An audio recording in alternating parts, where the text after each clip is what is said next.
لە شاری کەرکووک زۆر ناوەندی ڕۆشنبیری هەیە کابوونەتە سەکۆیەک بۆ کۆبوونەوەی ڕۆشنبیران و هونەرمەندان. لە نێویاندا کتێبخانەی کارێز هەیە کە وەک ناوەندێکی ڕۆشنبیری لێ هاتووە کە ڕۆژانە چەندین چالاکی تیادا ئەنجامەدرێت و خزمەتێکی گەورەی بە بواری ئەدەبی و ڕۆشنبیری کردووە و هەر لەو کتێبخانەیەدا ناساندن بۆ یەکێک لە کتێبەکان کرا کە لە نووسینی جوانەمەرگ ستیڤان شەمزینانیە. کتێبەکە ژناوی نامەکانی ئەوینە.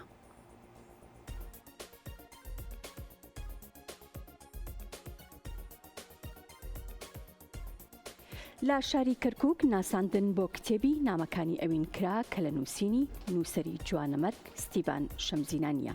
پاشان لە کۆتایی کتێبەکە بە دیاری لەلایەن ئارام بامۆکی نووسەر و شاعیرەوە پێشکەشی ئامادەبوانی مەراسیمەکە کرا. کتێبخانەی کارێز لە شاری کەرکووک وەک ناوەندێکی ڕۆشنبیری لە کەرکووک کار و چالاکی بەردەوام لە بواری هونەری و ڕۆشنبیری ساز دەکات و بۆتە ناوەندێکیش بۆ لە ئامێزگرتنی چالاکی پێکهاتەکانی شارەکە.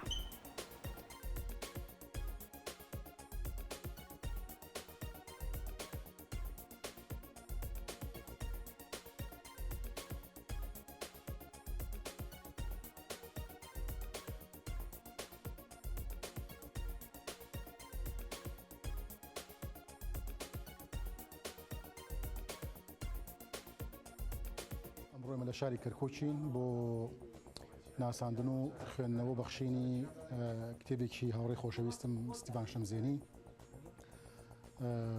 بەداخەوە پارساڵ لە مانگی دا کۆچی دوایی کرد و ماڵاوای لێکردین بە نەخۆشی شێرپەنجە.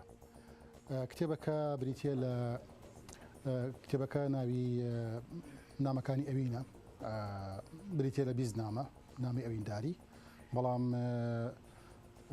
نامەکان فۆرمێکی دیکەی شێوازی نامەنووسینن و فۆرمێکی دیکەی تێگەشتنێکی قوڵی معریفی و ئاستێکی باڵای ئەدەبی لەبارەی ئەوین و ئەوینداریەوە ئەدوێ و نامەکان دیارنی ئاراستی چێکراوە و وەڵامیشیان نییە و کەسی دووەم لە نامەکانە وانی وجودی نیە، کەس نازانێت کێیە، وەکو ئەو نامانەی کە لە ڕابردووە لە نێوان شاعیران و نووسەران و لە نێوان عاشق و معشوقەکانە کە ئاوە گۆڕ کراوە.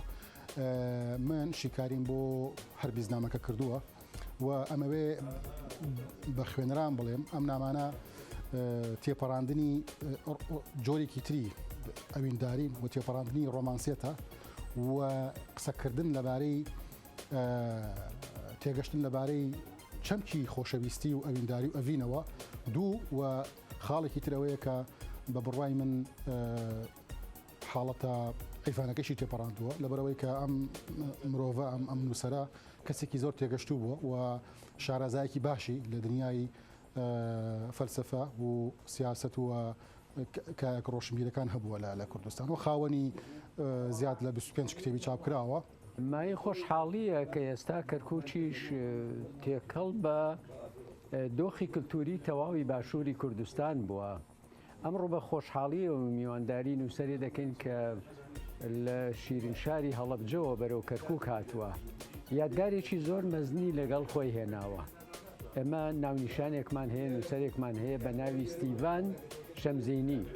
ئەو کوڕەگەنجە بەڕاستی هەموو تەمەنی خۆی بۆ نووسین، بۆ کتێب، بۆ کللتور تەرخان کرد. مخابن کە تووشی نەخۆشیەکی کوشندە بوو لە ماوەی ڕابردووشا کۆچی دوایی کرد. سپاس بۆ دۆستانی، سپاس بۆ کاک ئارام بامۆچی کە وەفایان نواند، کە ئەمە چیان نواند. کۆمەڵی نامەی کاک ستیڤانیان کۆ کردوتەوە لە چوارچێوەی کتێبێکە بە بەرگ و دیزاینێکی زۆر جوان چاپیان کردووە. ئێمە خۆشحاڵین بەڕاستی بەوەی کە لە ناو شاری کەرکووکە پێشوازی لە چالاکیە دەکەین کە لە شارێکی زۆر نازدار، زۆر برینداری کوردستانەوە لە هەڵەبجەوە هاتووە. ئەم تێکەڵبوونی کللتور و ئەم پەیوەندیە ڕۆشنبیریەی بینی شارەکانی کوردستان بەڕاستی دۆخێکی زۆر ئەرێنیە، گڕوتینێکی زیاتر بە دۆخی کللتور ئەدا. واش دەکات شارەکان ئاگایان لە یەکتر بێ، بەڕاستی بیرروڕە ئاڵوگۆڕ بکەن، ئاگامان لە بەرهەمی یەکتر بێ.